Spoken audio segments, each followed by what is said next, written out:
Hello everyone and welcome to this video. Today I will teach you how you can log in to TD EasyWeb online. So guys, open Google and search for TD EasyWeb and click the first result.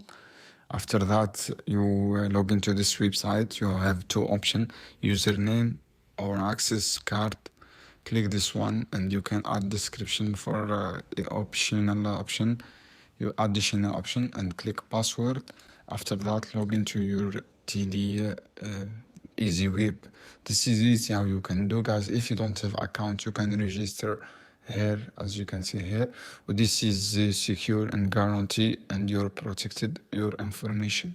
This is how you can do, guys. I hope this video helpful for you.